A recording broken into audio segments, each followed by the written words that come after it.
Alright, hey, what's going on, guys? Mr. Classy here, and today I got another episode of Classy Saturdays, and for this one, I'm actually going to... This picture made me laugh, I thought I'd throw it in. But, today I'm going to be showing you guys a kind of debate that I saw on forums about heal power versus spell crit. So right here, I'm in heal power gear. I have 1059 heal power with 26% crit in this gear, and right now I'm running 5 of 6 T2 with the Bloodthirsty Robe. Bloodthirsty Robe has a little more heal power than the T2 Epic, and then running 4/4 with Devout Mark and the PvP Healing Ring. Also with the upgraded hammer and the totem, and then also the EHL one, but doesn't really affect it. So it doesn't affect heal power, I'm sorry. So as we do a test of 10 rapid heals, we notice we got 1509, 1493, and I just keep going, and I average them out completely. And after those 10 do happen, I include the spell crit that I get on each of them, because that's kind of what the point of this is going to be, is spell crit over heal power. So after all of them are added up, it comes out to 1579, a normal rapid heal in my full heal power gear. And that is including the spell crits that I get. And I think I only get 2 of them, I want to say. Hold on, let me check super fast. And yeah, I get 3 crits, actually. So those is what happens whenever you do straight heal power gear. See, there's the one, my first crit at the time. I do one more. Storage almost full, I'm sorry about that. So as you go through, I mean, the reason a lot of people think heal power is everything you should focus on for a monk, and I agree to that to a certain extent. Here's my opinion on monks. Now, when you're first starting off, your 2 most important things are going to be heal power and wisdom. Wisdom is extremely important. People don't understand the point of wisdom. Most people just think, oh, it gives me more mana. Well, actually, it does a lot for you. It increases your total mana pool, increases your mana regen, and increases also your spell crit. So here's my spell crit gear, and this is normal gear, 39%. This is what I normally... it's kind of like this. I lean more towards spell crit, and as you get to a certain amount of heal power, you should. But here is full spell crit gear that you can have.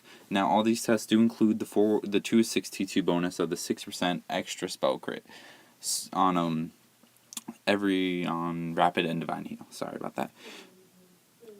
So with this gear is when I'm going to be running full spell crit. I'm looking, and as you can see, T2 Helm does not have any spell crit. T1 does, and also the 2 of 6 T1 bonus is 30 wisdom, which is very nice to have. I also, for Swamp Eye, it is one of the best still spell crit trinkets. Sorry, I didn't mean to do that. That one, and not as wisdom, that 35 wisdom does decrease my spell crit quite a bit if I throw that on. So 35 does make a big difference. It's about 2%, a little under 2. And then, of course, Ember. Ember is actually a better spell crit wand than the PvP one. I know Ember has 8 spell crit and PvP has 9. But if you look at the differences between the two, you're going to notice, I think it's a 0.2% difference. Yeah, so see, it goes from 38.8 to 39 with that. And actually, Magic Excited Ring is the best spell crit ring besides the T2 ring for monks. It is, I think it's really nice to have for it because of the 14 base spell crit, which is only 6 under PvP, but it includes some wisdom in there, some 14 wisdom I want to say or so. So it's a lot better spell crit if you're looking for that. Over the PvP one, I recommend getting this with the T2 crit ring, because after a certain point, I think once you hit, if you have over 800 heal power, you're going to be totally fine healing even the legendary boss. But spell crit is going to be the difference for the legendary boss, because if you watch any video on it, and as soon as I get a card to drop for my team, I will be recording that and showing you guys and telling you how to heal it and my experience with it. But so far I have not had any luck, so hopefully I will soon. So here is 10 base rapid heals that I'm going to do.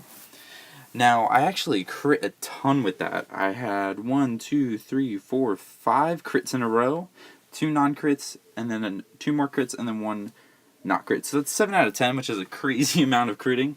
I do think those percentages in there are a little bit higher than what they actually are, because it averages out to 1816, I'm sorry about that, 1816 as a regular rapid heal, which is close to about 250 more rapid, more heal power, however you want to put it, more heals that you do, which is a lot better than having, because I mean, you sacrifice 200, 300 heal power, but you gain 250 in your rapid heal. So spell crit, guys, in my opinion, much, much, much better than having full heal power set, which I see a lot of monks do, and I'd recommend going for some spell crit in that.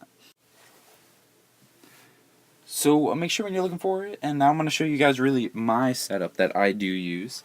Now, for this test, I didn't use, as you can see I have 40.4, I didn't use the EHL cloak, because I figured most people don't have that yet, so I was running base a lot off souls and what people can get without being lucky with drops, and I know I have the hammer and relic, but I'm really proud of those. It took a lot of work to get those upgraded. So as you can see, the 24 spell crit has 51 healing power, 20 wisdom, and increases your mana regen, which ends up increasing your spell crit if you have temperance, which I recommend having. So this is the gear I normally run whenever I do a dungeon. And that is it, guys. I hope you enjoyed the video. Comment, like, subscribe, whatever you guys want to do, and I will talk to you later.